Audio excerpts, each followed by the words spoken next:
नमस्कार। जय श्री जगन्नाथ।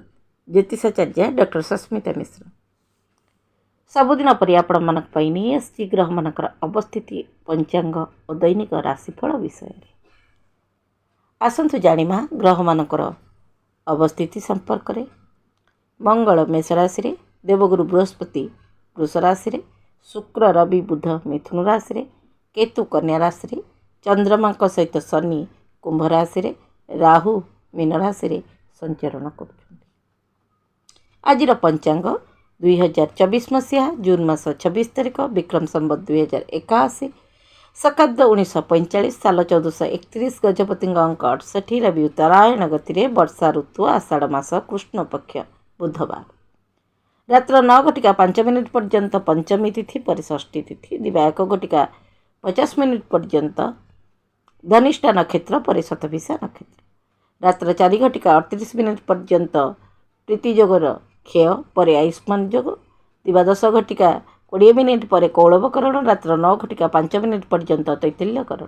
आज सूर्योदय प्रातः 5:10 सूर्यास्त संध्या 6:20 राहुकाल दिवा 11:47 रु दिवा 1:27 पर्यंत। कर्कट राशि घात 12 मिथुन और मीन राशि घात चंद्र गोचर कुंडली रे चंद्रमा कुंभ राशि मंगल नक्षत्र रे संचरण करेंगे। राशिचक्र क्रमानुसार 12 राशि कि प्रकार फल प्रदान करेंगे आसतु जानिबा। कालपुरुषर प्रथम राशि मेष राशि एकादशस्थ चंद्रमा मंगल नक्षत्र रे पितृपुरुषंकर कृपा लाभ करेंगे। कार्यक्षेत्र में नूतन योजना कार्यकारी हो पारे। सर्व कार्यक्षेत्र में उच्च अधिकारी सहयोग मिल आत्मविश्वास रे वृद्धि घटिब। मात्र मानसिक क्षेत्र में अस्थिरता भाव सृष्टि हो क्षतिर सम्मुखीन हो पारती। परिवार रे विशृंखला परिस्थिति दूरे जीव। पारिवारिक वातावरण शांत रहिब। पुंजी निवेश सावधान सहित करंतु। दाम्पत्य जीवन सुखमय। दिनटी को सुखमय करने को लाल चंदन टीका धारण करंतु। बजरंग बाण हनुमान चालीसा पाठ कर। वृष राशि दशमस्थ चंद्रमा मंगल नक्षत्र रे मंगल प्रभाव रे संचरण करेंगे। गुप्त कथा सार्वजनीन करंतु नहीं। कार्यक्षेत्र में सावधानता अवलंबन करंतु। भाग्यर सहयोग मिलिब। कार्यक्षेत्र में नूतन दायित्व लाभ करेंगे। आर्थिक क्षेत्र में वृद्धि घटिब। मानसिक चिंता लाघव हेब। परिवार में मांगलिक कार्य अनुष्ठित हो पारे। संतान पक्षरु चिंतित रही पारंती। धैर्यर सहित चिंता दूर करने चेष्टा करंतु। वाणी रे नियंत्रण रखंतु। वाद विवाद को सम्मुखीन होंतु सकारात्मक युक्तिर सहित। दाम्पत्य जीवन सुखमय। दिनटी को सुखमय करने को लाल चंदन टीका कपाल धारण करंतु। बजरंग बाण पाठ करंतु। मिथुन राशि नवमस्थ चंद्रमा मंगल नक्षत्र रे बुधंक प्रभाव रे संचरण करेंगे। वाणी रे नियंत्रण रखंतु। कौन सी महत्वपूर्ण योजना अटकी जाइपारे। छोट छोट कथारे अजथा विरक्त हुंतु नहीं। संपर्क रे समस्या सृष्टि हेब।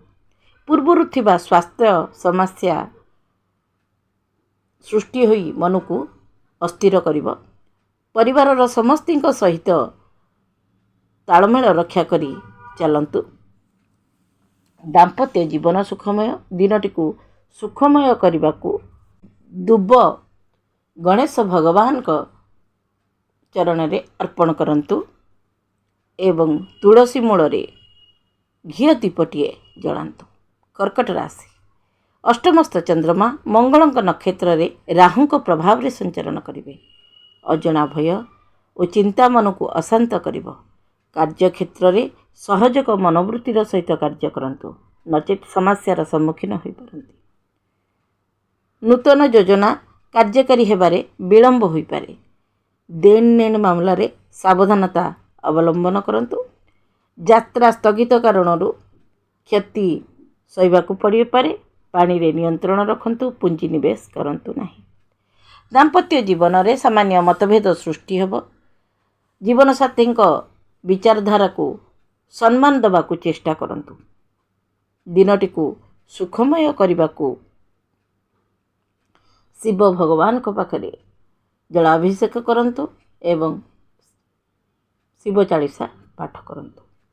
सिंह राशि सप्तमस्थ चंद्रमा मंगल नक्षत्र में बुध प्रभाव में संचरण करेंगे। कार्यक्षेत्र में योजनाबद्ध भाव में कार्य करंतु। धन प्राप्तिर योग रही। कार्यक्षेत्र में समस्यार पूर्व थिबा समस्यार समाधान हेब। विरोधी षड्यंत्र करने को चेष्टा करेंगे मात्र असफल हेबे। पूर्व थिबा माली मोकदमा र समाधान हेब। स्वास्थ्य संबंधी समस्या सृष्टि हो पारे। जीवन साथी को सम्मान करंतु। दिनटी को सुखमय करने को बजरंग बाण और हनुमान चालीसा पाठ करंतु। कन्या राशि षष्ठस्थ चंद्रमा मंगल नक्षत्र में बुध प्रभाव में संचरण करेंगे। कार्यक्षेत्र में परिवर्तन योग रही। आमदानी रप्तानी व्यवसाय रे सफलता कम मिल। बंधु सहित आनंद समय अतिवाहित करेंगे। पारिवारिक जीवन में सुख लाभ करेंगे। जीवन साथी सहित मधुर संपर्क स्थापन हेब। स्वास्थ्य प्रति सावधान रुहतु। दुर्घटना घटीपे। दिनटी को सुखमय करने को शिव भगवान को आराधना करंतु। तुला राशि पंचमस्थ चंद्रमा मंगल नक्षत्र में शनिदेव प्रभाव में संचरण करेंगे। आत्मविश्वास रे वृद्धि घटिब। कार्यक्षेत्र में सफलता लाभ करेंगे। पारिवारिक जीवन में मतभेद सृष्टि हो। विदेश यात्रार योजना करिपारंती। निजर सामर्थ्य को दृष्टि में रखी आगामी योजना कार्य करंतु। धन संबंधी समस्या सृष्टि हो पारे। दाम्पत्य जीवन सुखमय। दिनटी को सुखमय करने को शिव चालीसा पाठ करंतु।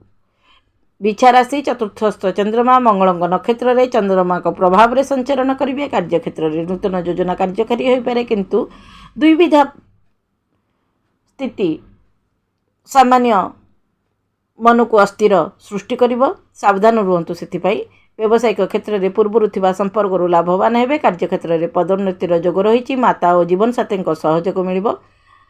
कार्य संपूर्ण हो। विदेश ग्रस्त जापारती। दाम्पत्य जीवन सुखमय। मात्र क्रोध को नियंत्रण करंतु नचेत समस्यार सम्मुखीन हो पारती। दिनटी को सुखमय करने को स्नान जल में बुंदाए दुग्ध पकाई स्नान करंतु। धनु राशि तृतीयस्थ चंद्रमा मंगल नक्षत्र में चंद्रमा के प्रभाव में संचरण करेंगे। माता को सम्मान करंतु। कार्यक्षेत्र में सहयोगी सहयोग लाभ करेंगे। पूर्व थिबा योजना गुड़िकर सफल करिवार उपयुक्त समय। गृहोपकरण सामग्री क्रय कर खर्चांत हो पारती। धार्मिक कार्य में योगदान करिपारंती। जीवन साथी सहित मधुर संपर्क स्थापन करेंगे। दिनटी को सुखमय करने को तुलसी गछ मूल दीपटीए लगांतु। मकर राशि द्वितीयस्थ चंद्रमा मंगल नक्षत्र में कुलदेवी कृपा लाभ करेंगे। कार्यक्षेत्र में बड़ बड़ काम शीघ्र संपूर्ण हो। कार्यक्षेत्र में परिवर्तन योग रही। पारिवारिक जीवन में पूर्व थिबा विशृंखला दूर हो। भूमि भवन संबंधी योजना रे लाभवान हेबे। जीवन साथी भावना को सम्मान दियंतु। अविवाहित मानकर विवाह प्रस्ताव आसीपारे। दिनटी को सुखमय करने को घर निकट में थिबा देवी माता मंदिर रे दुग्ध दान करंतु। कुंभ राशि रे चंद्रमा मंगल नक्षत्र में देवगुरु प्रभाव में संचरण करेंगे। कार्यक्षेत्र में दक्षता वृद्धि पाइब। जानवाहन क्रय करने को इच्छा करेंगे। कहार प्ररोचन में पड़ी संपर्क मध्य फाट सृष्टि करिपारंती। पारिवारिक जीवन में दायित्व वृद्धि पाइब। संपत्ति संबंधी विवादर समाधान हेब। संतान पक्षर शुभ संवाद लाभ करेंगे। दाम्पत्य जीवन सुखमय। दिनटी को सुखमय करने को स्नान जल में बुंदाए चुटके हलदी पकाई स्नान करंतु एवं हनुमान चालीसा पाठ करंतु। मीन राशि द्वादशस्थ चंद्रमा मंगल नक्षत्र में सूर्य प्रभाव में संचरण करेंगे। कार्यक्षेत्र में सहज सरल लगुवा कार्य बिगिड़ी जीव। आपणार लोकों समस्या सृष्टि हो पारे। योजनाबद्ध भाव में कार्य करंतु। धार्मिक आयोजन प्रसन्नता दायी रहिबो। नूतन ऊर्जा मन भितर संचरण करिबो। तरबरिया भाव में कौन निष्पत्ति नियंतु नहीं।